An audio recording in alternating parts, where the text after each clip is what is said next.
Hello, everyone. This is Lala, and I have been dreading this season. As we all know, Era 4 really isn't the best season, but out of every season that I have watched thus far, I could get something out of it that is redeemable, at least. I honestly don't think that I can say that for this season. Obviously, the issue with international people who aren't good at English and have no connections is it completely expanded the season to the point where I think it's like half rookie, half veteran, where even just a few seasons ago in War of the Worlds, at least a lot of the newbies knew one another and a lot of them understood English so they could communicate easier, but that really isn't the case here. And I also think that having the same group of veterans appear for the third season in a row for a lot of them just made them very tiring. It seemed like once they saw the format and the newbies, they realized, okay, we can boot all the newbies so we can all make sure that we get our appearance check from lasting throughout the entire season, in addition to their appearance fee. And it was just very boring on a gameplay point of view, where it's just get rid of all the rookies and then all of us can make it to the very, very, very end. And I think it's even worse here because half of the newbies half of the cast are newbies, and a lot of the newbies just kind of follow the vet's bidding without doing anything worthwhile, which is why a lot of them eventually didn't come back. Honestly, I didn't like the format of the season where you could choose anyone to throw down there, even if they weren't in the same partnership. I am grateful though that there are no skulls this season. I'll definitely say that. And I also just think the people who won the season just really aren't exciting. They continued with the Spies theme this season, the pointless dark coloring in the outfits and stuff. I don't recall there being much explosions. Actually, no, there was explosions on some of the dailies, so I even take that back. In general, I just really have little positive to say about the season. I thought that, okay, maybe it's just me watching this live, that's why I dread it. But no, I rewatched it last year before Battle for a New Champion, since a decent amount of the rookies from this season would be on that season, and I didn't like it then. And then, during this rewatch, I was like, okay, since I'm going through every single show of the series, maybe give me some more appreciation for the season. And it didn't do that at all. I actually found myself a lot more bored. I will say that there's a bit more drama than I remembered, but it just feels off because there's really no stakes at it, and you might even claim that some of it is manufactured. So I do think that the fact that there's no stakes in anything this season also just causes it to be a very unenjoyable experience. Like, I could see this being lower than some of the earlier Era 1 seasons that had faulty formats. That's how unimpressed I am with this season. Anyways, let's just get to it.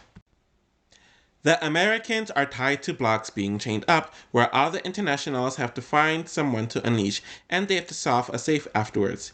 Casey and Emmanuel, Tori and Kels, Kyle and Amanda, Nam and Michelle, Josh and Lauren, my bad, whoa. Logan and Anissa, Huey and Ashley, Bettina and Corey, Nelson and Priscilla, Gabo and Nani, Renan and Michaela, Emmy and Corey, Berna and CT, Esther and Fessel, Tracy and Devin, Tula and Tommy, and Jeremiah and Tasha are the partners that established here. Amanda talks about how she is a mom now, and a lot of people ignored the codes that were on the bricks that would have opened the safe. Anissa and Logan win the daily, and Huey and Ashley are biting one another's heads off as they are last place, and everyone is under the assumption that it's going to be a purge. And it is announced that the price for this season's win is $1 million, and Kyle has a pregnant girlfriend. Logan and Anissa form the agency, where they are safe and they have to make some decisions. We have Renan and Michaela speaking, and they want to form a rookie alliance, and they finished second in the daily, so they're somewhat worried. The cast is celebrating now that they're in the house, and Gabo is speaking to Nani about how he knows nothing about the game, go figure, and he admits to having popcorn muscles. Lisa and Logan are getting along as partners, though he calls her grandma CT and Berna are getting along, and so are Kels and Tori, where she thinks that he is attractive. Ashley, Amanda, Josh, Devin, and Fessel are talking about how there are more rookies than Reds, so they all need to stick together. And I heard that this was apparently CT's plan, but they didn't show that here. And it leads for the season to be boring as shit! Corey is talking about being a gay man who was underestimated, where he, Jeremiah, and Kels are seemingly getting close, though nothing really comes out of this. It is Logan and Michelle's birthday, so everyone is celebrating, and her future boyfriend, Devin, wears tight Speedos for them, or her at least, and he streaks, which we do not need that. Emmanuel and Michelle are feeling one another, and Ashley and Nelson are making out with one another since she moved to Austin, though we last saw them arguing at last season's reunion, which is an interesting turnaround. Casey and Nanny are now dating, which no one is shocked by if you watch Total Madness. Amanda is kissing up and getting close to Fessel, despite her knowing how he did Nelson, her good friend, last season. Corey says this and tells Nelson, who is pissed off from last season. Fessel apologizes again for last season, and he wants to clear it up, and Nelson pretty much tells him to fuck off in so many words. It is bullshit, and how no one knows who Fessel is, and he did all that only to not win last season. Nelson needs to get this off his chest, since they will be fine next season, where it becomes talked about extensively there, but he's fine with Fessel and Amanda hooking up, but they'll never be friends again, and as we all know, that aged poorly. Corey and Tori are talking to the 3 Survivor players, i.e. Tommy, Michelle, and Michaela, about the differences between this show and Survivor. Emmy decides to rat them and Renan out about some list about the veterans, and she tells this to Anissa and Tori. So what really happened is that the cast went on a second quarantine with the alternates, which I'll get more into later, because COVID broke out again, and the cast still had access to technology, so they're able to look up information about the Survivor players, especially Michaela. This is the real reason why she is targeted. Anyways, this list makes it around the house, where Anissa is looking through her stuff. Tommy is trying to deny everything to Tula, and she does ask Michaela and Michelle about the list, where the list is apparently about the teams, nothing else. Michaela clears this up to the vets, only she tries to, and she gets the list to show it to them. None of this really matters, and I'll just cover it because they can't break the fourth wall. Or at least they won't allow that to be shown on the edit. Michelle and Tommy realize that they need to throw her under the bus to save themselves, and Emmy mentions that she saw the list and mentions that it was a lot more detailed, and Michaela denies it. Tommy continues to dig the hole for Michaela to be thrown into and claims that she's targeting Tori. Michaela and Renan are nominated, and Anissa tells Logan that the 2 people who have problems with one another needs to be nominated, where she's protecting the vets and wants Emmy and Corey nominated to take them out. The choice is that any man and woman can be chosen to go in, which will continue the rookies getting purged out of the season, which I think was intentional on predictions' part. Anissa and Logan decide to choose Corey and Michelle to go into the elimination. The 4 of them compete in Back Me Up, where all of them are strapped together and they have to pull their partners off the ledge. Corey is huge, so obviously whomever he's up against is going to lose, though Michaela does put up a fight. Renan is getting clowned by the cast, and it's obvious what's going to happen. Michelle and Corey could stay together or infiltrate any other pair, so it's essentially the same twist as last season pertaining to elimination winners. So obviously they don't stay together at all, and it is announced that Nam has been pulled from the game due to COVID, and Ed is announced as his replacement. Michelle chooses to pair with Devin, Corey chooses to pair with Tori, and it forces Emmy and Ed and Tracy and Kels to be partners. I don't even have anything to say about Nam, but it sucks that he got pulled due to COVID, and it won't be the last time he gets pulled. Renan was very under the radar and on the script on a personality point of view, but he was clowned due to how weak he came off in the elimination, despite doing well in the dating. Michaela was someone that the fans really wanted to be on the show, and she was supposed to be on the last few seasons. And she apparently pre-gamed with Jay, who never did the season, and seeing her cut due to the second sequester really sucked. At least she redeemed herself on USA 2. Ed is, of course, making his introductions to everyone, and he's talking about how he is a secret genius. Everyone is having a good time partying, and Michelle is getting more attracted to Emmanuel. Tori and Kels ends up cuddling on the bed, and she's trying to not get into a showment, and this is her first season single ever on the show. We see Brenna and Nelson getting close to one another, but he ends up in Ashley's bed, where they have sex. Ashley is talking to Amanda and Nanny about how she actually likes Nelson, and Amanda knows that this won't end well at all. Michelle clears the air with Tracy for taking her partner, and we have more talk about the vets needing to stick together, where they mention that Kels is the leader of the rookies, which Josh pitches. Esther and Faisal are talking about the upcoming challenge, and Faisal talks about fasting for Ramadan. The daily is Hili Heist. I don't know if I spelled that correctly, or said that correctly, but whatever. Where one appears in the helicopter and the other is in the sunroof of the Range Rover, where the former is throwing gems to the latter, and whomever has the most will win the daily, where they run to their destination to avoid an explosion. It is a fine enough daily, but we do see Amber arrive as she replaces Lauren, and a lot of people are happy about it. Oh, I see what happened. I kept on saying Laurel on my notes instead of Lauren. Okay, I get that now. So they went out of their way to edit her out. Lauren apparently had some issue with Anissa where she allegedly said something problematic and maybe racist to Anissa, which is why she got pulled, and due to that, they wanted absolutely no part of her. They didn't show her in anything. So, yeah. The daily was fine. Faisal and Esther win the daily over Casey and Emmanuel, and people are wondering about what he will do in power, since Faisal still has to earn a lot of people's trust after he showed his ass last season. Josh and Amber speak, and she talks about being annoyed by Casey and Faisal's final conversation that was on the episodes last season about her being expendable, where Josh mentions that he's going to get the three of them working together. Emmy knows that she and Ed will be voted in since he just arrived, and despite everyone going to the club, Ashley is speaking to Nelson about her feelings for him, and he's confused since they are two single agents. Faisal and Kels has a conversation where he kind of hints that the both of them are going against one another, but Kels thinks that he is safe due to Esther. Faisal speaks to Josh about them making Kels the house vote, and we see Brenna and Nelson flirting with one another, which is pissing Ashley off. They arrive back to the house, and Ashley tells Brenna to leave. Go! Go! Since she's a bitch! And she doesn't need to be around her! While Nelson is annoyed with Ashley's behavior. And the two of them are arguing with one another, where it's petty showman's banter. Nelson is over Ashley's antics, and Brenna knows that she could be targeted due to this. Devin and Josh are plotting together to get Kels and Tracy in, since he's the head of the snake, and Devin reports to Anissa and Tori that one of the three rookie teams, or all rookie teams, my bad, are going in, and Tori knows that Kels is getting voted in, but she can't help him here. Josh calls Kels out for making a bunch of deals with people that he can't keep, and Kels knows that he hasn't made any deals, which Josh denies, and it's clear that Josh is just twisting things to his advantage.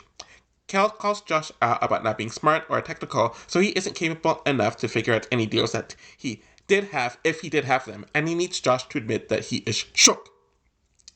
The rookies kind of speak about how Kels was set up, but of course they do absolutely nothing about it throughout the season, and Josh tells Faisal that he needs to choose a rookie man and a woman, but Faisal wants to choose Amber, where Josh assures him that she's not coming after them, and we'll get into more why they felt like this later. Faisal and Esther nominate Emmy, who feels betrayed for some reason, and Ed, where the four of them compete in flipping agents, where one is strapped to the cage and their partner has to flip them over, where they have to get puzzle pieces based on the magnetic rope, and then they have to solve a puzzle. I'm not much of a fan of this elimination, but Ed and Emmy do beat Kels and Tracy in the elimination. Ed chooses to take Tori as a partner, Emmy chooses to take Devin as a partner, and Corey and Michelle are partnered again. Tracy really didn't belong on the challenge. She didn't have a big personality, but I also think the language barrier was too large for her to overcome, which is why they shouldn't cast non-Anglo international people on this show. Kels was fun for the brief period he was on the show, as he could get petty when he wanted to, and he had a really fearless demeanor about him, which is also due to him just being very tall and buff. It's a shame that he has to come back, but he wanted to do bigger and better things. Emmy is glad to be Devin's partner, and Tori and Ed are getting to know one another, since they are partners now. Tula was not told about the plan of Kels, and she asks Faisal why she wasn't told about it, where she realizes that she is at the bottom of the Vet Alliance, where they don't trust her since she supposedly gets along with the rookies more. Corey speaks to Gabbo about how he knows that he is a target since 4 rookie pairs went in the last 2 rounds and he's with Michelle, and she's saying the same thing to Emmanuel essentially. The daily is Sea Cave Recon, where they have to retrieve 2 bombs into safety, but the bombs are deep into the ocean, and they have to jump into the water and swim into the cave to get it. I actually do enjoy the daily, and we have Ed and Tori winning it. Ed wants to allow Tori to have all the politics, which will continue on to next season, to my chagrin. And Tori is not over Tula throwing her into elimination early last season, where she is mentioning this to Devin. Devin mentions that Emmanuel should be an option as he's placed in the top 3 of every daily, and it's the same with Berna as well, since she is distracting Nelson and it's just weird overall. Tommy ends up getting a concussion from the daily that he dropped in the water, and he loses his sense of vision/sights. And this will eventually cause him to be DQ'd. Tommy was a weird choice of survivors to be put on the show. He's a teacher, and he's generally boring, and he continued being like that on the show. He was probably more tolerable here than on Survivor, but it annoys me that better options haven't been on the show up until the point of the season, haven't been on the show since, and will probably never be on the show. Tula is not handling this right. Since she is being called a rat by the vets, her partner is gone and Tori is now in power. In the nomination ceremony, Jeremiah and Tasha know that they're in trouble, and she throws Corey and Michelle under the bus, and Corey feels some type of way about it. Devin mentions that because Tommy is gone, it could just be a female elimination, so the women need to speak up. Tula's game is kind of being called out by Tori and Ashley, but she doesn't say a whole lot here. Tori mentions that it would be easy to say her name, since she is the only one who did anything to her, but people like Kyle do not want her to break the vet alliance already. Tori asks Tasha and Jeremiah if they want someone to go in to be their opponents, though Tasha is confused since she already mentioned Michelle and Corey in the deliberation, and she ends up saying it again. Tori claims that she likes them, though Tasha doesn't see it that way. Brenna is worried about whether she's going in or not and is asking Corey and Nelson about it, where they are all close. Tori and Ed decide to send down Brenna and Corey yet again. Because it is a woman's elimination, Jeremiah and Corey are safe here. The women are competing in slipping up, where they have to use a bunch of poles that are a certain size to climb up to ring a bell. We see Brenna injure her face during this, where her face is covered in blood, and she does beat Tasha, as she's an acrobat and grew up in the circus. Tasha decides to snap at Tori after being eliminated for asking for a name, where she already made a different choice, calls her fake, since this is all what Tori wanted. Tori tries to defend herself, but Tasha doesn't let her get a word in. Brenna decides to stay with CT, with Tula and Jeremiah now being partners. Tasha definitely had a personality, but she only really snapped after the elimination. And from what I remembered, just from watching the season live and seeing the online fanbase, her fanbase was borderline insane online, and she is someone who's not the most memorable when it comes down to it. I don't have much else to say about her, but she really wasn't a complete bore. The rookies are hoping that the Veteran Alliance will break off soon, and we have Logan and Tula getting close, where she has a crush on him. And I do find this interesting based on what she will say about her sexuality 2 seasons after this and what and whom she prefers. But we'll get there when we get there. Josh is talking to Faisal about the veterans sticking together, and Faisal mentions that he's at the bottom of Amber's list, which is his fault based on what he did last season, and he could have easily repaired this, but he just doesn't care to. But I guess, as we all know, accountability isn't Faisal's thing. We have Huey working out with CT, I believe, and the entire thing is just very hilarious. Due to all the rookie teams going out, and the number of the rookie teams are getting lower and lower, the vet rookie teams will essentially have to go in soon. And that's the case now. Casey and Amber are having a talk where she doesn't know where Amber stands, and she talks about how she was shocked that Casey and Faisal didn't trust her, as Amber's referring to the episode and watching it last season, which she definitely felt a way about. Casey was never going to tell Amber she's never going to tell Amber as much as she tells Josh and Fessel, and Casey's mentality is that Amber kind of just needs to get over it. And we'll talk about how what Casey overheard Amber say in Sequester kind of influenced things with the season. And Amber is claiming that she sees growth in Fessel, though apparently they haven't really talked, which is naive on her part. Undercover Comms is the daily where one person is upside down to transmit the codes, where their partner has to use the code to open the box, essentially, and they can also target other pairs. Esther and Fessel win the daily once again, where Devin is annoyed that Cal took him out of the game, and I don't care about the situation at all. Devin is still festering about the Cal situation, and they're trying to build some suspense with the situation, but it doesn't go anywhere, and Devin's really starting to get out of control here, and we'll kind of see how his ego kind of just takes off the season with the most minor situations. Corey makes his pitch to Fessel, where he knows that he and Michelle are going to be nominated, and they want to switch pairs, and Corey pitches for Huey and Bettina to be nominated. Devin and Jose realize that their best chance to go against the final, or to go to the final, is by working with one another. And their best chance to win in the final is by going against one another, which is why the Vet Alliance exists for them, but they are not targeting Cal now. Duh. Apparently, Cal and Devin are best friends, and they're over the situation. We see Jeremiah and Amber getting very close to one another, and she feels comfortable in her alliance, and they're kissing in the club. Fessel and Esther are talking about their situation, and Corey speaks to them, and she wants to send people down that no one cares about, and he tells her that the vets are not targeting them. Michelle and Corey are annoyed that they keep on being nominated, and they kind of throw the other rookies under the bus in the deliberation, but it really doesn't matter, as they are still nominated.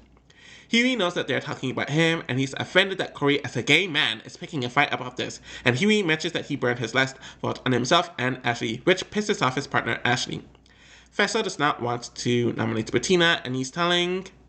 Wait, I just remembered, there's something in the reunion that mentioned that he and Bettina had a thing, so I'm assuming that's one of the reasons why, though they don't actually explain it in the episode. And anyways, he's telling Josh and Casey that he still doesn't trust Amber. For whatever reason, I guess. We get to the elimination where Fessel and Esther blame Amber...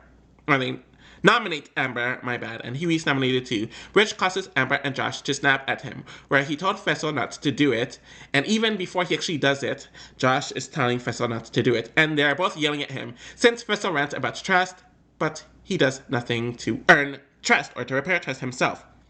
Fessel mentions that he can't save everyone, and TJ is annoyed about this, looking at his phone and then getting snappy about this, which is kind of just annoying. You should want moments like this to make your show more interesting. And the two men have to be separated as Josh calls him a dumbass. Where we eventually have TJ yelling at them, though Amber continues yelling at the snake in Fessel, which Esther is offended by. Down to the wire is the elimination where they're tied to their partner and they have to make it through a few ropes to pull out the key. I do like the elimination, though it is very stressful to watch, and Huey almost screws it up for them because he's too busy fighting with Corey, but Huey and Amber do win it. Amber yells at them, saying, "Fuck Big Brother!" Huey rants and yells at Corey for being a fake motherfucker, which causes the latter to yell and push him, where TJ gives them a lecture about poor sportsmanship. What the fuck ever. Of course they infiltrate, where Huey chooses Nanny as Ashley tells him not to pick her, since she's over him. Amber chooses David because CT and Josh told her to, with Emmy and Gabriel being paired, making them the obvious targets. Shockingly, Michelle was kind of a non-event during the season, where she had a romance with Emmanuel, which really wasn't interesting to watch. Then he forgets about her right after she left, and it's never even brought up on 39. Just solely on watching the season, it is shocking that she has the most longevity out of the Spies, Lies, and Allies rookies. Corey definitely showed promise in the season as a competitor, solely winning the first elimination for him and Michelle, and of course getting into that drama with Huey, which he of course ended up regretting immediately after, since they are both gay men and they shouldn't be oppressing one another. It is also crazy that as of right now, he's the Spice License Ally rookie man with the most longevity, but he will continue to be messy after this. Amber is very thrilled and Fessel is very pissed off with the elimination results. Emmanuel reads Michelle's love letter and he's ready to move on, to Tori of all people.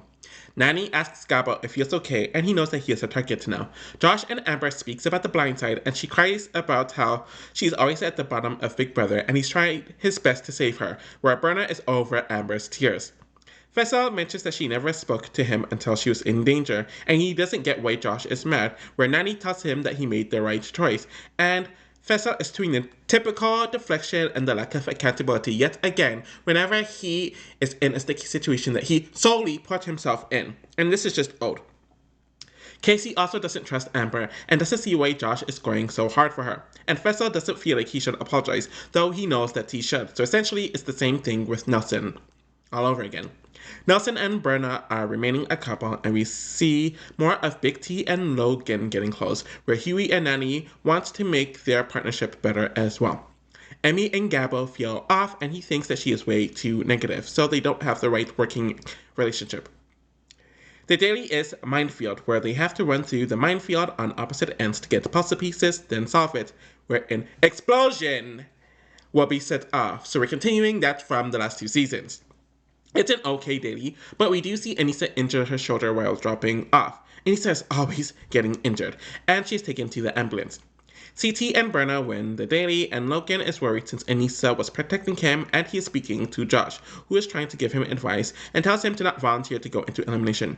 Anissa comes back to the house to mention that her shoulder is dislocated and she has to leave, where of course Tori is very teary-eyed over this.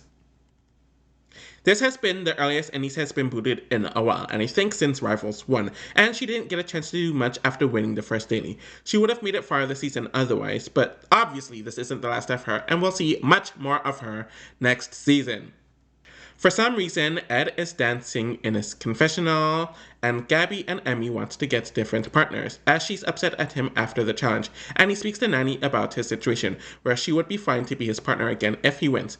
Devin speaks to Logan about wanting to win, to go in, most likely against Gabo, and he needs to choose a good partner. Devin reports this to Kyle and CT, which makes the latter's job easier when it comes to nominating someone. We have more of this Logan and Tula cringe content that I don't care about, and we have Casey and Josh arguing, where she doesn't get why he is mad at her, and she says that he takes it too personally, where he is doing his best for all of them, and they walk off the conversation very awkwardly, where they don't have to speak again. Amber and Fessel jump at one another because he's claiming to be a clean game player in the nomination deliberation, and Logan and Gabo are competing to go in, and Huey is getting offended that Gabo wants to take Nanny again. This fight is so ridiculous. And they were apparently friends, or whatever, where Huey stands up to make a huge scene, and Ashley snaps at him that he needs to shut up. Logan is nominated, and we see Priscilla and Tula talk about Logan going in, and how much she likes him. Berna and CT nominates Gabo, where the two of them compete in higher assets, where they have to climb a rope to look at an empty key and then put the right puzzle pieces in. It's an okay elimination, but Logan does beat Gabo, where he chooses Nanny as a partner, and Huey and Emmy are forced to be partners. Gabo could be a fun enough person to laugh at, since he really isn't smart, and I do think he kind of struggled due to not knowing anyone, but he is someone that's just easily forgettable once he's not on your screen anymore. He only got screen time in his boot episode release, so I don't have much else to say about him. Huey knows that he is next, since he can't do anything about the rookie pairs getting sent home, and Emmy is talking about her fourth partner, where she and CT are very close, where she calls him Uncle, which I find to be pretty creepy. We learn that Josh and Esther are close, and she's encouraging him to speak to Fessel, and Amanda is also encouraging Fessel to apologize to Josh, and he does agree, but he feels like he always has to apologize.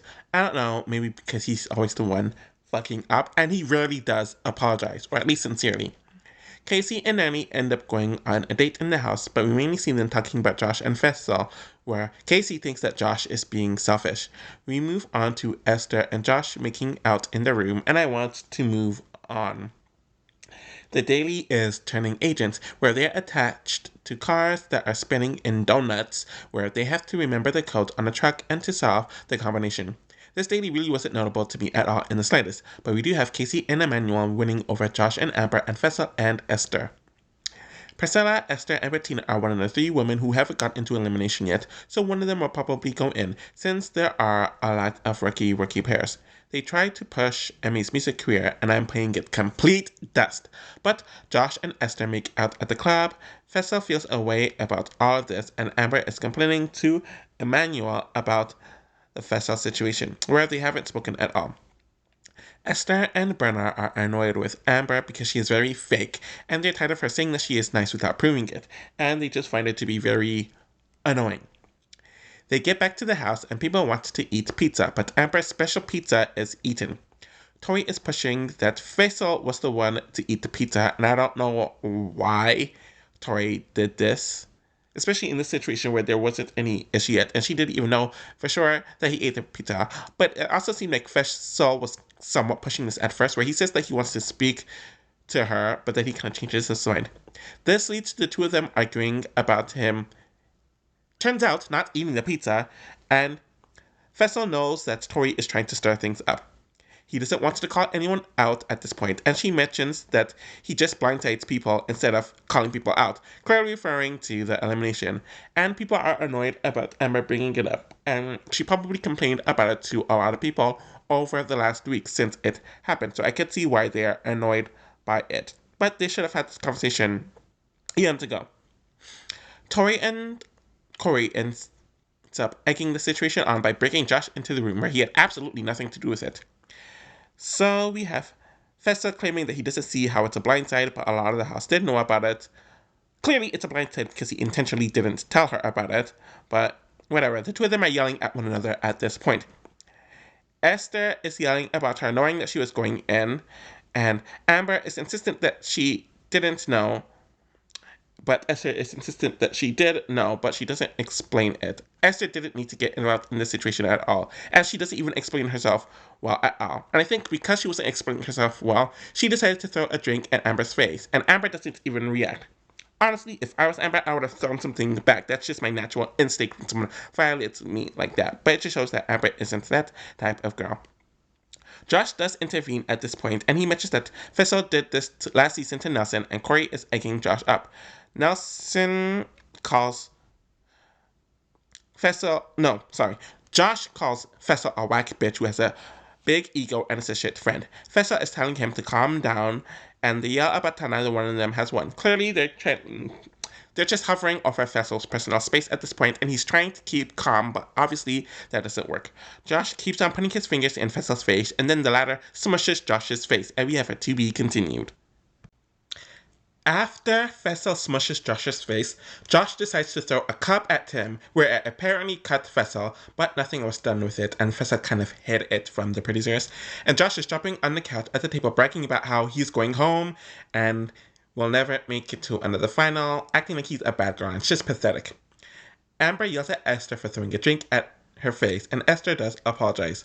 Josh is begging for Fessel and Esther to go into elimination, literally with him making it with Esther not long before this, where he tells Casey to pick between him or Fessel, and he shouldn't have put her in this position.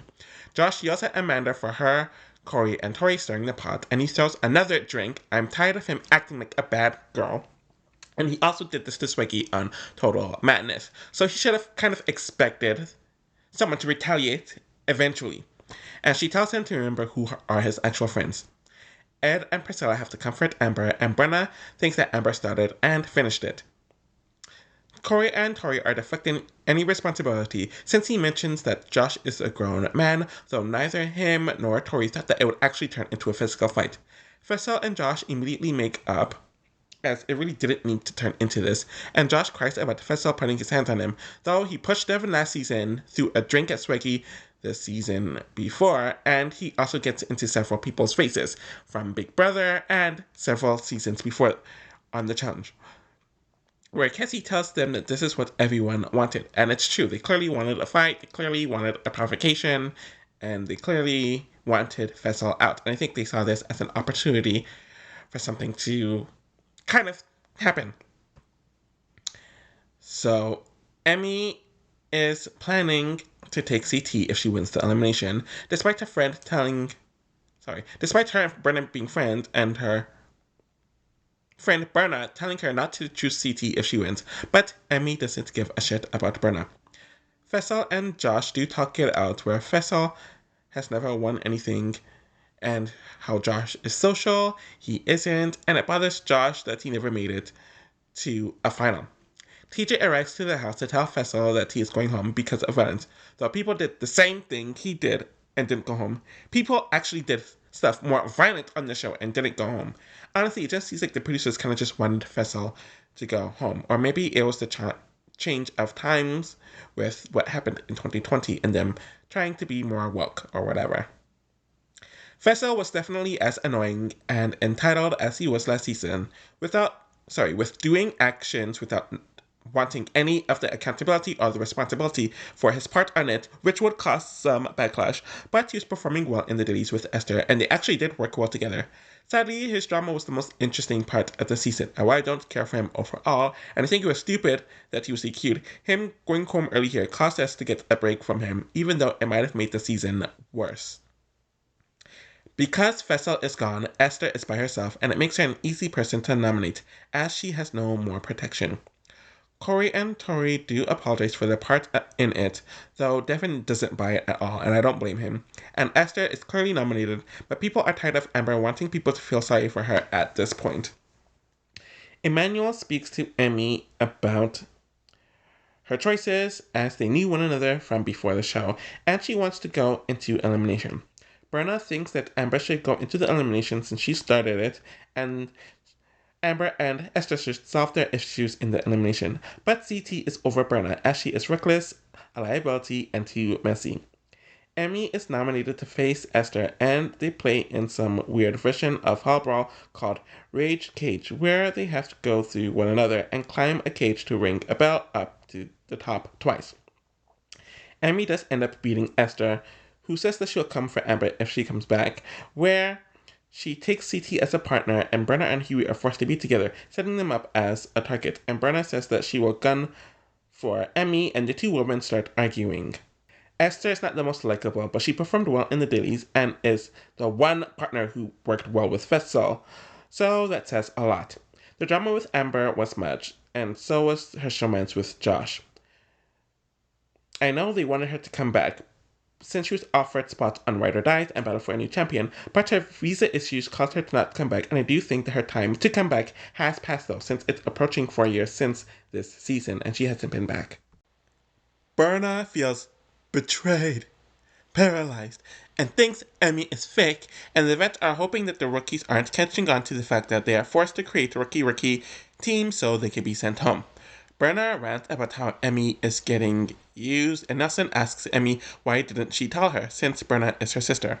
Devin mentions that Brenna voted for him since he saw... What?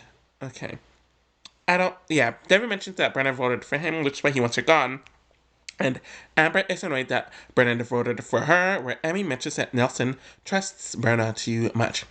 Emmanuel likes Tori and is trying to make a move on her, and she likes that he is a tatted Dracula. Jeremiah knows that he is in trouble, and Tula is not working out at all. I'm assuming that they put this in because it's showing that she really isn't that focused on the game. Where Bettina and Priscilla are worried about them going into elimination soon, since they're the only female rookies who haven't gone in yet. Amber is talking to Josh about how it's good to be a vet, and she really wants Brenna to leave, though Amber is taking all this so personally. The daily is Dive Bomb, where they have to get wire blocks to bring up and build the puzzle to unlock the box to get more of the pieces. CT and Emmy win the daily, and Brenna is livid. Brenna is complaining to Huey about how she doesn't want them to send her home, referring to Emmy and CT, and Jeremiah wants a different partner, since he's tired of Tula performing poorly in the dailies, and Priscilla is getting ready to go in at some point. Amber speaks to Bettina about how Jeremiah wants to go down, and she also wants to be his partner in the elimination, which is just weird as hell, and for Amber to go into elimination with him. And she tells Casey and Josh that she wants to go into elimination. They think that it's risky, and honestly, I agree with them, thinking that it's very dumb. Huey tries not to go in, and Brenna knows that it is pointless, where she doesn't like how Emmy handled the situation, and she cries to Emmy because she cares about her as a human, but Amber makes it all about her, where Brenna and Amber are going back and forth about how they don't like one another. Amber is talking about how she has a lot of friends in real life and in the game. I don't know about that latter part, and Brenna is not here to listen to it at all. Amber is tired of her stomp face, and Amber takes a shot at Nelson, and he is getting ready to snap. I don't know why Amber needed to insert herself into this whatsoever, and even Ashley's tired of all the drama, which says something. Priscilla makes her case and also calls out Amber for wanting to go in, though Amber is backtracking, and honestly, this is annoying, and Casey predicted that this was going to happen. Jeremiah pretty much asks to get voted in, and the vets are threatening them to create a rookie team, where if they split a vet team, they will be targeted next. And this rubs Priscilla the wrong way, especially coming from Ashley. Devin gives Huey advice about the elimination, since he is too scatterbrained. Berna and Huey are obviously nominated, where Jeremiah and Priscilla are the other nominees, where they compete in a race to escape, where they are tied to one another across the pole and have to climb up and cut the rope attached to them, and then go down a rope. Huey's BBL is ruining things for them, where Priscilla and Jeremiah win the elimination. Nelson promises to see Bernard soon, and I'm sure this went absolutely nowhere. And Priscilla did not like Ashley's threat about not choosing a rookie vet team, so she does split up a vet team and chooses Josh. Jeremiah chooses Tori, with Nelson and Tula being partners, and Ed and Ashley are now partners.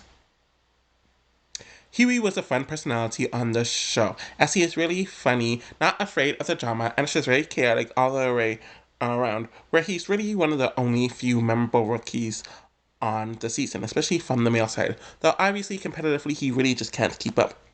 Brenna just has this vibe about her that makes her so unique and makes people so pressed and bothered, where drama follows her everywhere, and I do like the way she narrates things. I'm not shocked that these are the two rookies from the season that did get another chance, looking at the crop we have here, and we'll definitely have more to talk about there. Of course, the veterans are not thrilled that their plans were fucked up, but they do give Priscilla props for her move, even though she knows that she's still in danger. All the vets know that they have to go for one another now, and Josh does not appreciate a comment that Corey made to him, so he tells Ashley, Amanda, and Cal that Corey needs to go first, since he has Jeremiah, Priscilla, and a few others that didn't really catch on. I'm assuming Bettina is in that, and Corey doesn't prioritize him at all. We do see Corey can confirm all this as he writes a note, or he writes on a paper to explain to Nelson the dynamics of the house, where there's the Big Brother crew, the Devin crew, and their crew, which actually does include Jeremiah. Jeremiah and Amber are all booed up, and Corey is speaking to Devin, who tells Corey that a veteran non-winner needs to win, and this doesn't age well, especially for the men. And this was the plan last season too, where it also didn't age well for the men. We do see more game talk that I'm tired of hearing about at this point, and it's just dragging the episode, since it's all just redundant. The daily is Bombshell Battle, where they have to go in the pits to get their designated colored ball, and they have to also grab a silver bell, where there will be one team left as they go through each of the rounds. I love this daily in general, and we see tension build where Corey throws a ball to Jeremiah, which really just wasn't a good idea on his part strategically, and Josh is mad that Corey tackled him, so there's two issues here. The two of them end up going back and forth since Josh calls them out for ganging up on him, and Corey is fine to see him in an elimination, and makes fun of Josh for not making it to a final. Corey tells Josh to shut up, he wants to win, and he isn't playing patty cake with Josh. And it's interesting watching this when they continue to have the same issue or issues on Battle of the Eras, 3 years and 3 seasons after this. And it's obviously current as I'm recording this review. Nanny and Logan win the daily after a deal is made between Nelson and I think Ed, and as soon as they get back home, Josh is campaigning to get Corey sent in, and Ashley knows that the vets want her out, and she is stressed and paranoid since she was sent home early on her last 2 seasons. And I've noticed even from Tona Madness that she just wants their approval, which I found to be pretty interesting. Amber is talking to Ashley and Ed about no one talking to her, and Ashley tells her that this is what happens when you are a champion, with people just randomly hating on you, and I found that to be an interesting conversation between the two of them. And Annie and Logan talk about sending the boyfriend and girlfriend against one another, i.e. Jeremiah and Amber. Corey and Nelson campaigned, Priscilla and Tula, and some of the other veterans are talking about targeting Corey now, especially since he wants Ashley in the elimination. Corey and Ashley throw one another under the bus at the nomination ceremony. He calls her out about being a snake as he mentions the Hunter situation, and Ashley mentions that he was the only one that knew who Jeremiah and Priscilla were going to choose before they were in elimination, and Amanda calls Corey out for throwing the ball to Jeremiah instead of Kyle. Nelson defends his friend and calls out Amanda for giving up her game for the snake Ashley, and they call him out for doing the same to Corey, who hasn't repaid him yet, which is a good point. Corey and Bettina are nominated. Corey calls Kyle out for voting him in, and Kyle calls him yelling as he's tired of it, and Kyle doesn't appreciate his attitude, where they are arguing now, and Kyle is still annoyed about being called a snake after so many seasons.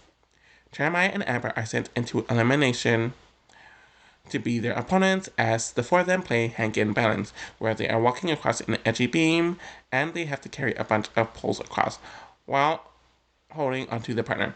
I do just think that this elimination could have been interesting if it was a bit better structured, but Corey and Bettina do win over Jeremiah and Amber.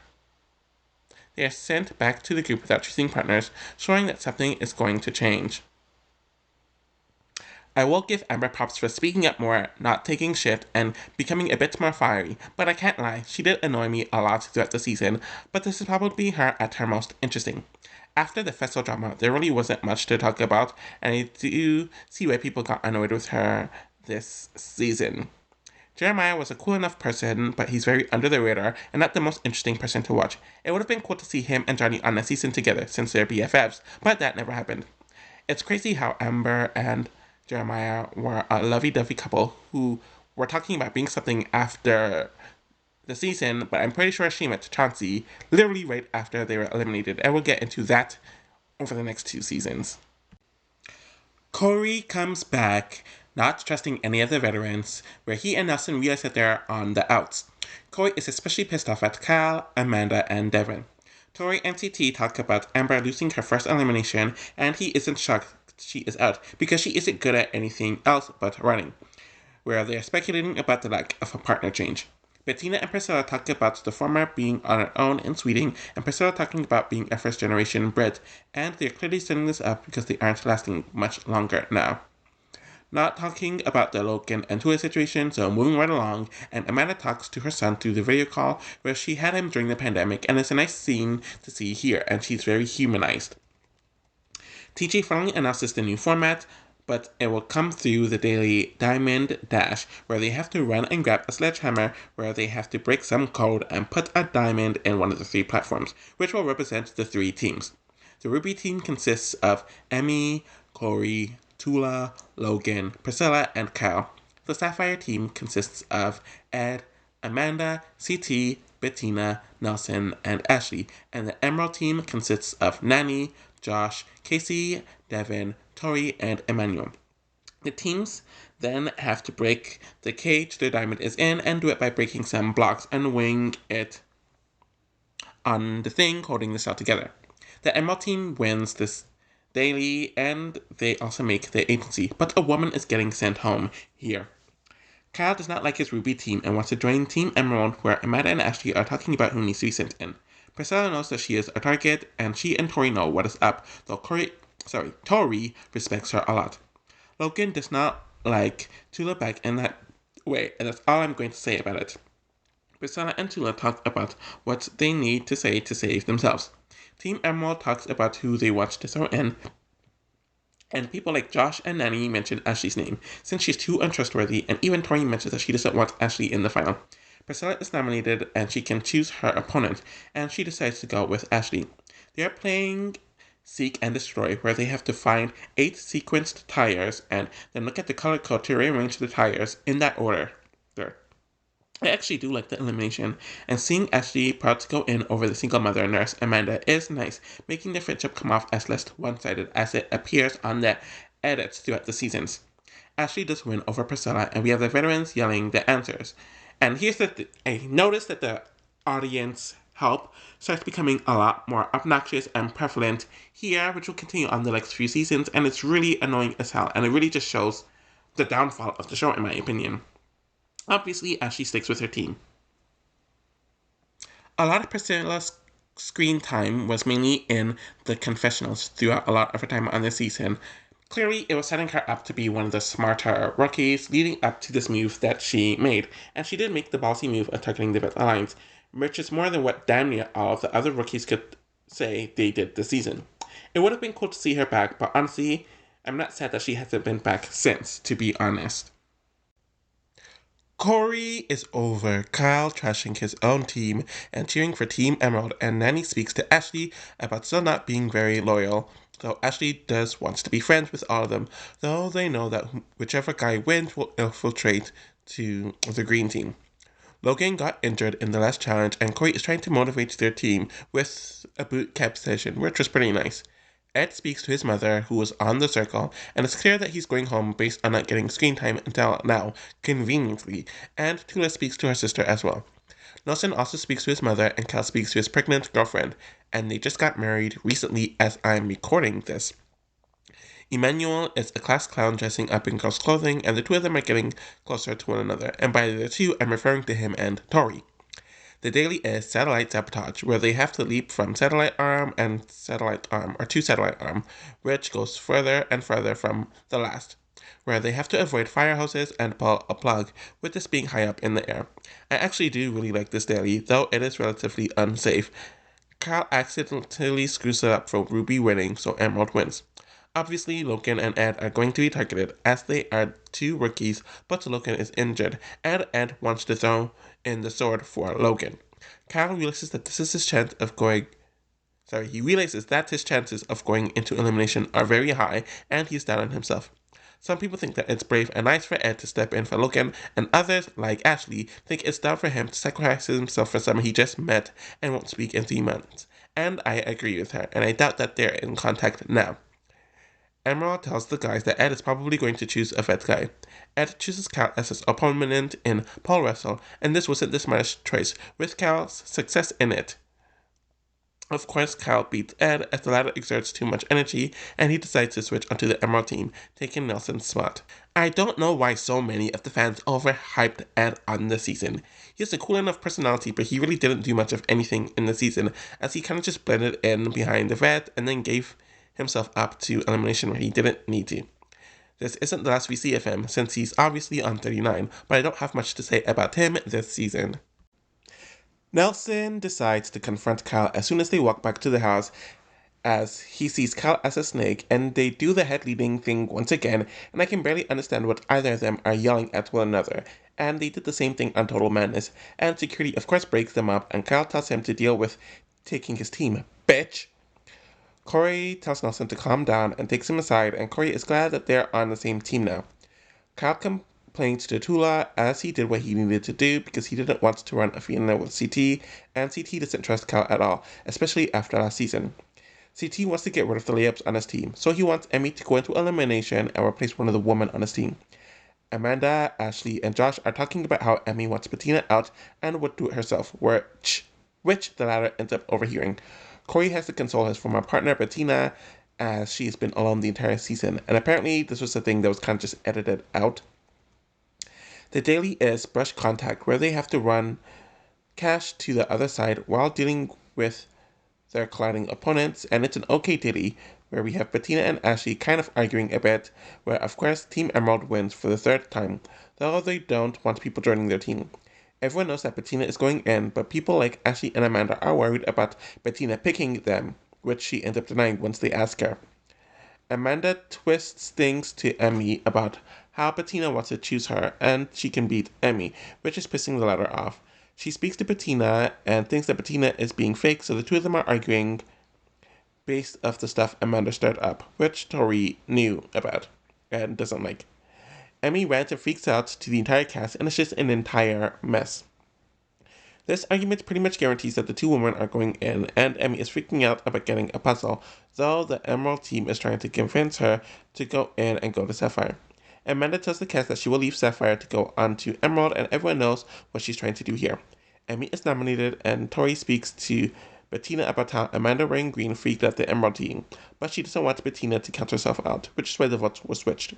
Emmy chooses Bettina as her opponent, and they compete in bombs away, where they have to fire missiles out of their targets by swinging it around, and everyone but Corey wants Bettina gone, and no one is shocked when Emmy wins, and joins Sapphire by switching with Amanda, as just a lot of commentary about Bettina kind of checking out at the elimination. I don't have much thoughts on Bettina. Apparently, most of the cast just didn't like her the entire season, and she really struggled. But it turns out that she was also pregnant during the season, which is another person during this era. She was supposed to be on 39 until they dropped her at the airport, allegedly, but I do think her moment to come back has passed at this point. A lot of the Ruby team isn't happy to have Amanda on the team, and while Nelson sees her as a friend, she doesn't try her best on the team, and Corey is annoyed since she doesn't win anything and has never been to a final, which is still true as I am recording this. Emmanuel is the only rookie who hasn't been to an elimination, and Tori and Emmanuel essentially fuck in the shower, though Tori mentions that the washroom was broken, so they needed to fix it, and Emmanuel had a pipe that was good for it. Wink, wink, nudge, nudge. Whatever. Josh and Logan are speaking in Spanish, where the latter mentions that he hates speaking in English, which is why casting international people who aren't fluent in English is dumb. But they have a nice bond. Nelson and Corey are talking about how shady Josh is, and he has his own agenda. The daily is Sunken Intelligence, where they have to retrieve their diamond in the sea, where the best time ends up winning. I don't really care for this daily, and the Ruby men are annoyed with Amanda playing Titanic on the daily. Anyways, Emerald wins their fourth daily, and Corey makes his case, and Amanda is called out during the Ruby team meeting, where she mentioned that she wasn't told what to do, and Nelson calls her out for not taking accountability, and she doesn't care because they lost before she joined the team. Nelson and Amanda continue arguing throughout this, and Corey sees why he doesn't and will never work with Amanda again, which he's consistent about, which we'll see on 40, as she yells about working for the other team. Team Emerald is debating about whether to go after Corey or Logan. Nelson apologizes for his emotional outburst, mainly to save himself. Corey ends up being nominated, and he's not even shocked, and Nelson is annoyed. Corey mentions to Nelson that he is going to Team Emerald if he wins, and Devin needs to chill, though Corey calls him out for having the power, and he could have changed the vote, but Devin is not going to shout across the house. Corey is annoyed that Josh chose a stranger over him, and he was the reason why Fessel went home, and I'm shocked that Corey cared about this at all, as he continuously fucks over his friends to benefit himself. Josh mentions that he is friends with so many people and how it's hard to make these decisions, and Corey is just annoyed that Josh lied, where he mentions that he will join Emerald, sabotage them, and will force Josh or Devin to face him in an elimination. So it is time for the elimination, and Logan is chosen, where they compete in rope burn, where they're on a circular cage and they have to pull the rope, making their partner fall, and the rope is on fire, which is just unnecessary in my opinion, where Logan does beat Corey and he decides to go to the Sapphire team by making Cal go back to Ruby. Corey was a bit more interesting this season as he was on the outs with the veterans, and was a bit more fiery and messy with himself, and conflicts with other people. At the same time, it is his fault for not being as close to the veterans in the off-season, while also playing with the same people that he cannot beat in finals. This arc for him will definitely continue, with some of the same people on eras. The Emerald team is happy that they are still on one accord, and Kyle and Devin are making fun of Nelson walking around on his own without Corey and Brenna being at the house. And Tori knows that Amanda trashes her to a bunch of people behind her back, seemingly for no reason. And Tula wants to switch teams, as she knows that people want to go into elimination against her, since people see her as weaker. But the likes of CT and Logan do not want her on their team. So I do find it interesting that they built this narrative of her being a strong player on double agents, and to not call people like her weak, only to revert that here, this season. Amanda tells Josh that she wants to join Emerald, and he doesn't want that, but he wants to run a final with Casey, causing him to somewhat throw Tori under the bus, since he also knows that's what Amanda wants. The daily is Submerged, where there's a custom-made aircraft that will be submerged into the water, then to grab a bunch of symbols where they have to see the key under the aircraft and a symbol that's on a puzzle. The daily is fine and decent, and Sapphire wins the daily, and Tula speaks to Casey about how she wants to face Amanda if she goes in. Ruby feels like Tula was the reason that they lost, and Nelson is over both of the women, since they are poor competitors who are not ready for the final, and the Sapphire team doesn't want Tula or Amanda to join their team.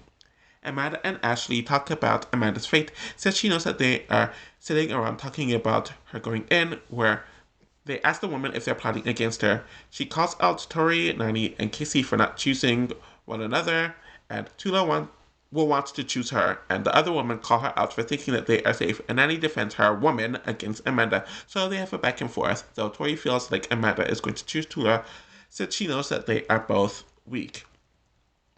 They go to the nomination ceremony where 3 out of the 4 Sapphire people are there, but Ashley is seemingly missing. Tori and Devin pick fights with Amanda about her wanting to join the Emerald team, and they came off as very entitled. Though they call her out about never having power, and she mentions that why would she want to stay on a losing team, and mentions Josh not wanting to run a final with Tori. Amanda is nominated, and she continues arguing with Josh about how he isn't a friend, where he and Nelson threw her under the bus and aren't close to her, and she mentions that she's going to do the best for herself and her kid. Tori doesn't see why Josh is friends with her, and she does believe that Josh gave Amanda the green light despite all of this, and she's tired of Amanda trashing and talking about her. TJ announces at the elimination that Ashley is DQ'd. So, apparently what really happened is she got into an argument with Josh about something, and from what the cast and spoil accounts mentioned, she allegedly said something that could be seen as homophobic, so they decided to pull her. It's ridiculous that they didn't show the arguments at all, where in the past and even on other shows, when stuff like this happened, they'll show the entire context of the article, but just remove the problematic slur or whatever. But they just didn't even do that. But this also could have been a result of the post-D thing, where they edit out any sort of controversy. Ashley hooking up with Nelson was somewhat and somewhat not surprising, since I remember it was brought up during the Invasions reunion, if I'm remembering it correctly. She made it far for the first time since World of Worlds 2 here, and she kept talking about wanting to be friends with the vets, which was starting to happen this season. If she said what she's been accused of saying, she definitely deserved to be kicked off the show, but it's weird to not see her on for years. But we know that she is back for All Stars 5, so she was put on a few-year hiatus, though it's weird that they put her there and not Battle of the Eras. Amanda picks Tula to face in elimination because she sees the type of elimination that it is, where they play Vault Escape, where they have to twist and lock cylinders to stand on it, and do the same thing until they get to the top and hit the ring on the top. I do like this elimination, and Amanda does beat Tula and switches teams with Tori. Because Ashley DQing ruins the schedule, Tula doesn't actually go home, and I'm assuming that they just didn't want to waste the elimination setup, which is why they still did it. Team Emerald is not happy that Amanda is on their team, and they're trying to keep it together, and we are learning more and more about Devin and Tori's relationship, and it's interesting how they tried to set them up as enemies last season. Tori is trying to give motivation to Team Ruby, even though it is fake as hell. Emmanuel is happy that he is the only rookie who never went into elimination, and Josh is hoping to finally get to a final, where Tori knows that she now has to protect her team, where CT is talking about somewhat helping them win, or whatever, I don't know. Boom Raiders is the daily where they have to race into the trenches to steal their dynamite, where the others have to do the same and then blow the detonator when they have all 26 dynamites. And I found this to be a pretty good daily where there's physical contact, and you need a lot of strategy as well. CT calls Kyle out for snaking him, though it seems like Kyle just screwed up by accident. Devin does not like that Tori is sabotaging his team, but I found this entire thing to be very fun. Team Sapphire wins the daily, and Nelson rants about Cal not following simple instructions. Devin and Tori hash it out once they get back, since she put 3 guys on his team that protected her in danger, where Tori doesn't want to lose a guy on her team, which makes it easier for her team to lose on the next Girls' Day, which means that she could potentially go in. So she definitely had the right to look out for herself here. She mentions that she isn't on their team anymore, and Devin mentions that she was tricked by Amanda, but she made a selfish-ass move. The way Devin handled this was just really, really annoying in my opinion. Tori is crying to Kyle about this, and CT mentions that Kyle is untrustworthy, which he shows season after season, where Kyle mentions that they are friends who always share a room together. But CT doesn't see it as that, and he's tired of Kyle playing the victim card, doing snake shit. And Kyle mentions in the confessional that CT snakes people every season and wins. Honestly, they're both right about each other, so I don't really have a side to choose here. Kyle asks for Emmanuel to be thrown in, which Emmanuel hears, and Kyle says that he'll pick Josh. CT is intentionally yelling during their fight so everyone can hear. Everyone knows that Kyle is going into elimination at this point, and he calls Josh in the elimination as an opponent, where they have to grab a plank, place it atop, and then walk over to jump to hit about to do so. It's a fine enough elimination, but as usual, Josh ends up losing to Cal, and we have Cal going to Sapphire, switching with Logan. Josh was not as annoying this season and definitely seemed more focused, with many people mentioning that he became a better player. He was more often than not right in his viewpoint, especially relating to the whole Festival, and I do think this season was one of his better games overall. But getting booted in a late elimination is just the usual for him at this point, and there really isn't anything else to it. I'm over the storyline of him just missing the final every single effing season. Emmanuel thinks that Cal is a chicken for not calling him down into elimination, and Devin is sad about Josh leaving. CT and Emmy are annoyed that Cal is back on their team and is wondering about his motivations. The cast goes on a boat to celebrate, and Devin is still annoyed about Tori's antics in the last episode, where we see them rehashing the event again. When they arrive back home, where she mentions that she didn't choose to be on the team that she is on, and he is too prideful to apologize, but he doesn't apologize for things where he isn't wrong, and where he didn't do anything, where he calls her irrational. The daily is $1 million heist, where they have to use 2 duffel bags to transfer $1 million from their safe to their trunks. Big T slows their team down as she goes into the wrong car, so her team has even less faith in her and they're even more annoyed with her, essentially. So it was a decent enough daily, but we have Team Emerald winning here. Only Tori, Tula, and Emmy are eligible for elimination, and it is Cal's birthday, so all the guys are wearing Irish skirts as a celebration. Tula is going to throw herself in since their team lost because of her, and she wants to earn her place in the game and the final, where she would switch to Emerald. Nani and Emmanuel sees this conversation, and they predict what Tula is going to do when it comes to the team switching if she wins the elimination. And no one wants Tula on their team, essentially. Devin speaks about this to their team, and of course, Devin doesn't want this, where in the next male elimination, she would make their team weaker, causing the men on their team to be more eligible. Devin speaks to Tori about potentially throwing her in, since if she wins the elimination, she can rejoin Team Emerald, but she mentions that it would cause her to lose trust in them completely, and Tori wants to stay out of elimination. Devin shows his ass in the nomination ceremony, where Nelson mentions that Devin uses his words to protect himself, and he even gets pissed off with CT, as he calls Devin out for being scared, with people talking about not wanting him in an elimination. Tula is nominated, obviously, and Emmy has a meltdown against Emmanuel, because she knows that she's going to be used as a weapon to take out Tula, and she feels like Emmanuel chose Tori over her. Tula chooses Emmy as her opponent, and they compete in License to Chill, where they have to go into freezing cold water to go across it to ring a bell and then solve their puzzle. I don't like stuff with ice cold water, which is just unnecessary in my opinion, but Emmy went against Tula. CT screaming the results to Emmy was annoying as hell, and like I mentioned beforehand, the audience involvement really increases this season onwards. Of course, Emmy ends up staying with Sapphire. I did find Tula to be more annoying this season, as she seems more childlike, and I really didn't like her show/no mans with Logan. That was just very awkward to watch.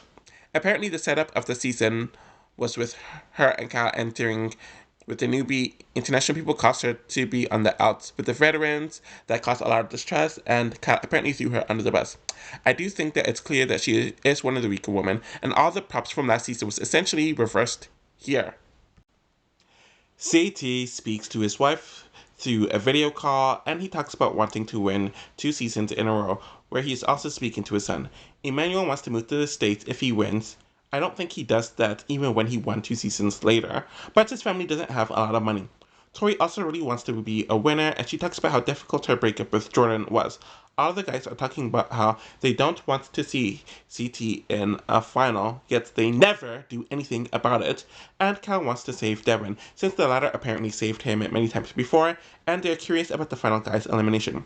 The daily is Dead Drop, where they are in a gauntlet above water and they have to go through it while carrying capsules and avoid being knocked into the water. It is a decent enough daily, and we have Team Sapphire winning it, where mainly CT won it on his own for the team. Kyle wants to keep Devin safe, and everyone is still under the assumption that they'll be running the final as teams, but Logan and Nelson agree to not call one another into the elimination if one of them are nominated. Logan is nominated and he decides to pick Emmanuel as his opponent, where they play Rocket Run, where they have to race from their start position, run over the rocket, and pull an anvil within 15 seconds, and repeat it, and whomever misses or falls on the rocket will be sent home.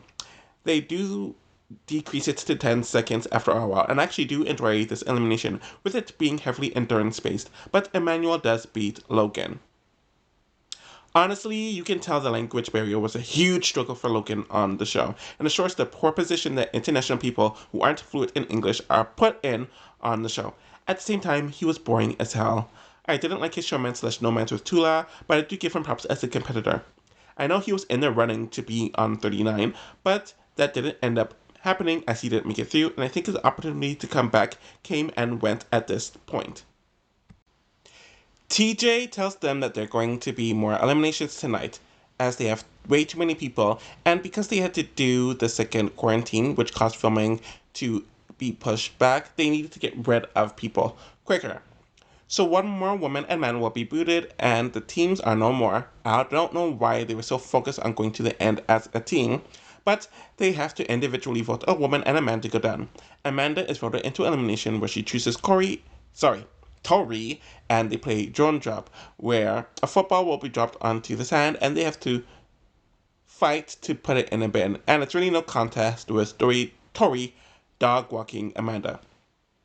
Emmanuel is voted into elimination right after doing one, and he chooses Devin, where Nelson and Tori are arguing due to them voting one another, and they play triple threat, where they have to complete the several puzzles in a row. Tori is called out for helping and rooting for Emmanuel over Devin, where Devin ends up winning over Emmanuel. Amanda was a nice person to have on the season, as she hasn't been on since War of the Worlds 1 and she's a parent now. She had some fun commentary and some drama in the second half of the season, but the season in itself was really boring, and I don't like her showmance with Fessel, which we'll get more into at the reunion, and her hitting on Tori was pretty annoying. I remember there was a lot of talk about Emmanuel being fun on the season before 39 ever happened, and while he is more fun than Logan, it really doesn't seem much, and I don't think he was really entertaining or interesting here. Avoiding elimination all season is impressive, but he did blend in pretty well here. I do think the language barrier caused him to struggle as well, but it is what it is. Nelson is ranting about Tori helping Devin. It is foul, but I'm over his and Devin's entitlement. Casey and Nany are happy about making it to the final together without going into an elimination where they want to get their wins together. That was never going to happen since two women don't win seasons with it just being two women solely. Everyone is talking about what they want to do with the money, and we move on to the final, where they have to race to a helicopter, assemble a puzzle, jump into the water, then they have to climb a mountain, solve another puzzle, and then they're back onto their teams. Tori, CT, Devin, and Emmy are a team, with Kyle, Nelson, Nany, and Casey being the other team. TJ also tells them that they do not want to be on the losing team after day one. They have to retrieve a key and go through several checkpoints. There is some swimming, and Nelson doesn't even decide to swim, where the safety producers have to get him, which is just pathetic in my opinion. And then carry a cylinder or whatever, then rolling up a large ball, ending day one. They rest in a cave for the night, and then we move on to the next morning, where the Orange Cell now has to face off against one another in elimination, where they play Back Me Up as individuals, where Cal beats Nelson and Nany throws it to Casey, even though Casey also gives Nany a round as well, and it was tough watching them go against one another here, ending their dream for the season. I found Nelson to be very corny and annoying this season. I do feel like he played it up so he can create a character. It was clear he was playing for the appearance fee to lasting longer. His showmance with Berna and even Ashley was obnoxious, and seeing him as a herd follower was just disappointing. But as we will mention next season, he fought to get more episodes, but it did get him to his second and last final. Nany and KC being so happy with one another is nice, though Nany was a lot more relaxed and calm this season. And I don't really recall her being in any drama this season like that. Coming to terms with her sexuality at the end was a nice moment for sure. They get to work in pairs now because Casey and Cal won the last elimination. They get to choose their partners. So they essentially got rewarded for sucking on day one. I really don't like that. Casey pairs with CT, Cal pairs with Tori, causing Emmy and Devin to be partnered with one another.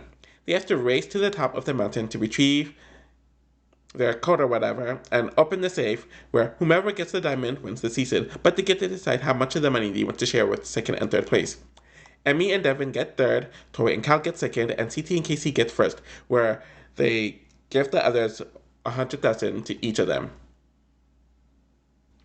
Emmy annoyed the hell out of me, and I'm so glad she never came back. Though she and Emmanuel will drop from Ride or Die's last minute, because apparently she said the N-word on some song, if I'm remembering it correctly. Yeah, I hate a veteran bootlegger who thinks that they're really doing something impressive, and her personality was just grating to watch. Props to her for winning for eliminations and being the rookie of the season, but I could not stand watching her and listening to her music being promoted on the show. Devon was a lot more entitled and unlikable this season.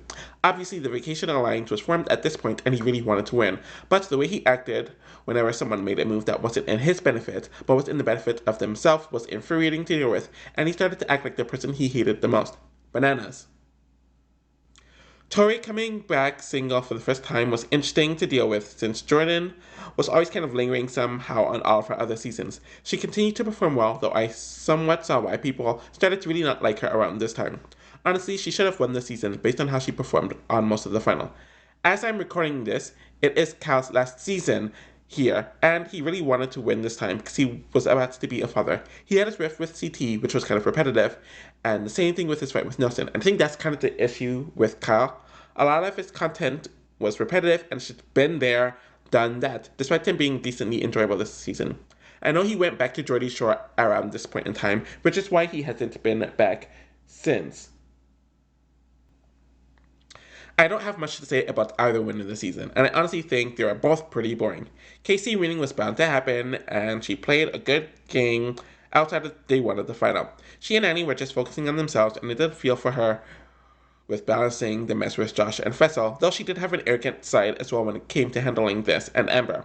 Honestly, I'm just very tired of CT constantly winning, and no one even targeted him this season. I found his relationship with Emmy to be pretty creepy and annoying, but I will say that he was in better shape this season. I'm just mad on him overall. So, on to the reunion, and of course the winners talk about their win, and then we move on to the situation with Emmy stealing CT from Brenna. Brenna didn't like the mask CT and Emmy had more than anything else rather than the choice that was made, though she was most hurt by CT. CT pretty much admits to doing what Brenna accused him of, and Emmy claims that Brenna stopped being humble, so they're arguing about it, which is just ridiculous to me. Emmy already apologized twice, and Brenna is annoyed that she's making a joke out of it. Tasha talks about the Tori situation, and Tori admits that she did over-politic, but she couldn't apologize due to Tasha blocking her on Instagram. Tasha mentioned that Tori was going to outpick Brenna anyways, from the beginning, and Tasha mentions that they're all in the same group chat, so she could have apologized there. It's really a nothing burger. Esther and Amber is discussed, where Amber mentions that she's from Tennessee, so her being herself is seen as being fake. And we do have Huey defending her, where most of the vets claim that Amber was fake. Josh gets mad because Huey kinda said that he was fake, and Amber mentioned that she was alone the entire season. Casey mentions that when they were also questioned before the season, including the alternates, which Amber was at the time, Amber yelled, "Fuck Big Brother!" So of course she was not going to trust her, and Amber said that she just wanted to have a conversation. Honestly, I actually do see Casey's point when it comes to this. And I was kind of looping around to this from earlier on in the recap. Amber cries over Casey, and Amber really doesn't stand for anything, which is honestly just kind of tiring. And Casey doesn't see how she trashed Amber. Casey claims that she wanted to trust Amber in the game, but she just can't, and she said that she was happy for Amber last season, especially since she lost her grandmother. This leads to the discussion with Amber and Fessel going at it on the season, and she was really surprised about being thrown in. Josh spoke to Fessel right beforehand, and Fessel was avoiding eye contact, so he knew what it was, and Fessel avoiding contact was because Fessel knew that he was doing something that was going to be perceived as wrong, and he kind of knew was selfish. So that's why he was avoiding it. And it's just another BS from Fessel, essentially. And Fessel does admit that he was paranoid, which is why he made that choice. This led to the Josh and Fessel fight that caused the DQ, and they thought that because they made up, that he wouldn't have been DQ'd. And honestly, production picks and chooses when they want to DQ people. Josh and Fessel didn't speak for a week until then, and he was shocked that Tori was stirring the pot. Corey mentions that they didn't plan for anyone to get physical, and Amanda mentions that they were all laughing about the situation. Devin was annoyed that Tori targeted him in that challenge, later on in the season, and Tori mentions that she was mad about Amanda taking her spot, and Amanda mentions that Tori's hatred for her meant more than her friendships with Josh and Devin. We have Josh and Amanda arguing about her motivations because of what he said about her spot, and Tori calls Amanda out for never being a contender in the game. Josh mentions that she was logged in to taking Tori's spot, and she put him in an awkward spot. Amanda and Tori's issues are discussed, and Tori mentions that Amanda doesn't like her, but she doesn't have an issue with Amanda. Amanda mentions that Tori changes character every season that they have done together. Tori mentions that this is the first real season that they've done together. Amanda mentions Final Reckoning, but Tori says that she was out early. And Amanda was perched right away under 30. So I do see why Tori said that this is their first real season together. Tori is tired of Amanda's negativity and going online about everything. Amanda doesn't like Tori because she is fake. Emmanuel tries to defend Tori, and Amanda calls him out for trying to get a callback. And she's snapping at several people here, which is just exhausting. Amanda and Josh end up arguing backstage because she doesn't know why Josh doesn't see who his real friends are and who aren't his real friends, which is why he's always sent home before the final. So I wonder what's her excuse. There's a lot of talk about the showmances this season where Josh and Ashley hooked up, which is interesting based on their fight that led to her getting DQ'd, and Fessel also hooked up with Bettina.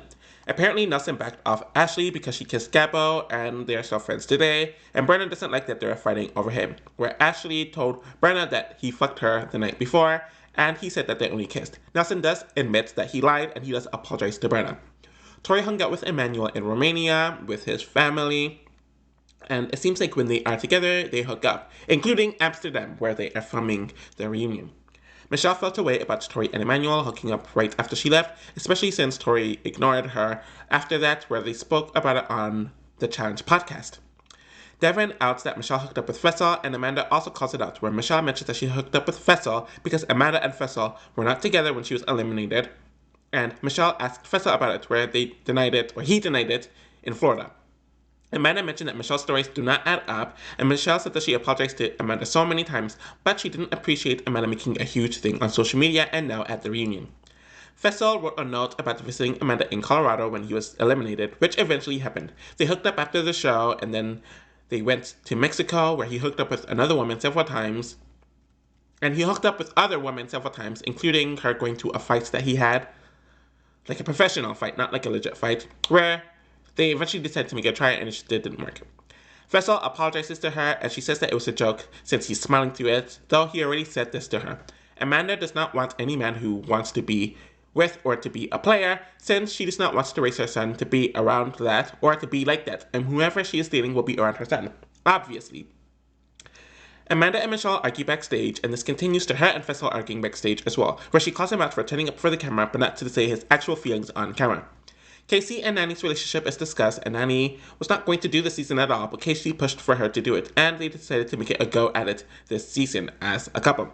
It is really nice to see them so happy with one another, and they claim to love one another, where Nany is moving to San Diego with Casey. Tula wasn't surprised with CT's behavior whatsoever this season, but she was annoyed that he was pretending to be her friend, and he has no idea what she's talking about, where he then gives an insincere apology, or he's just very insincere in talking about this, but she should have seen this coming. Esther and Tasha were fighting about some random stuff, and it seemed like they were both trying to fight to get a callback, so I'm paying this absolute dust. All of Josh's friendships is discussed, and he felt closer to Logan than Corey, and he felt like Corey was closer to Jeremiah. Corey thinks that it is all an excuse where all the veterans, like Josh, did not want him in the house. Of course, Logan mentions that he and Josh bonded due to their language. Tori helping out Emmanuel in the elimination is discussed, and Tori regrets the entire situation as she just kept her mouth shut. And Amanda pipes in to call out Tori for being fake, and Tori mentions that Amanda's just keeping a checkpoint on everything Tori. The reunion ends with Emmy performing her song, and absolutely the fuck not. I looked at my error for videos and the length of all of them, and this video is the shortest since Vendettas, and a decent amount of those seasons had smaller episodes, not only in the length of the episode, but the episode count. And it just says that there really isn't a whole lot to talk about with Spies, Lies, and Allies, despite it being a super-sized season. I didn't like the format of the season. I didn't really care much for the cast. While the rookies, or some of them, were an improvement over the double agent rookies, there's simply way too many of them. They were disconnected, and they were hiding behind the veterans, and the same veteran group for the most part from last season and a decent amount from the season before just really was just lacking. The show really lost a lot of its essence this season, and I don't know if the next few seasons got better, but just from what I'm remembering about the reception and looking at it, I still think it's seen as one of the worst seasons ever and the worst modern season. And it's sad that I can't disagree. But I was really hoping that I would like the season more or warm up to it, since I've warmed up to a lot of seasons I didn't really care for on the show, but that's really just not it. That's it. I'm gonna move on. Hopefully, Red Eyes will be better, but we will get there soon enough. Thank you, and I'll be back. Ta-ta. Oh, I also forgot to mention, Happy New Year to everyone. Hopefully 2025 is really, really, really great one.